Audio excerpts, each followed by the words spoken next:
Good morning. In 170 AD, an unsettling silence reigned in the heart of Rome.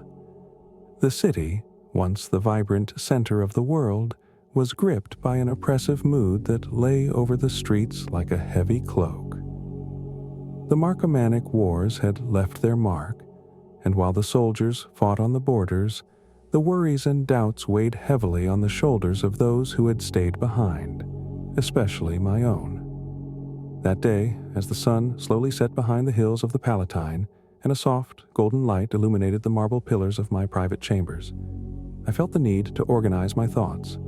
The pressure of the decisions I had to make every day had turned my mind into a turbulent sea, where each wave of doubt and uncertainty took me further away from the inner peace I so desperately sought. I had invited some of the wisest men in Rome, the Stoics, to the garden of my palace. It was a secluded place, a small grove of olive trees, their silvery leaves rustling in the gentle breeze. The air was filled with the scent of cypress trees and the soft melody of a babbling fountain. Here, far away from the noise of the city and the duties of the court, I sought clarity. When I entered the garden, they were already sitting on the stone benches, engrossed in serious conversation. Their faces reflected a calm that seemed infinitely distant to me at that moment. I sat down with them, feeling the cool touch of the stone through my toga, and for a moment I let my gaze wander over the manicured paths and the geometrically arranged hedges.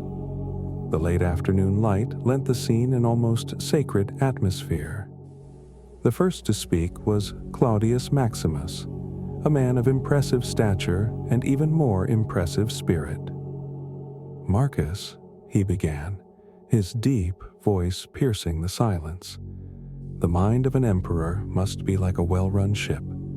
Neither the storms of politics nor the waves of war must throw it off course. But for this it is necessary to set the anchor of reason firmly." I listened, the words lingering within me as the sun slowly sank further and the shadows grew longer. We talked about the nature of virtue, about the paradox that true strength often comes from the ability to control oneself, not from the force or power one can exert over others. Again and again, the conversation returned to a central theme: the importance of self-discipline, not only in action, but especially in thought. "Thoughts," said Sextus of Chaeronea, one of the younger philosophers, "are the roots of all our deeds. As the gardener pulls out the weeds, so the wise man must cultivate his thoughts, removing bad ones and encouraging good ones. Only in this way can the mind remain clear and strong." These words resonated with me, and I felt something begin to stir within me. A realization slowly forming. As I turned my gaze to the fountain, its water glistening in the last light of day, I began to understand that the source of my restlessness lay within myself.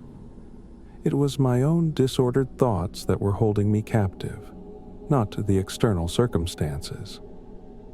Night fell, the garden was flooded with a soft moonlight, and the conversations continued.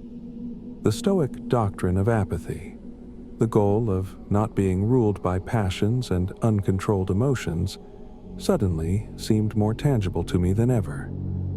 I decided that not only did I need to have these conversations, I needed to integrate them deeply into my own life.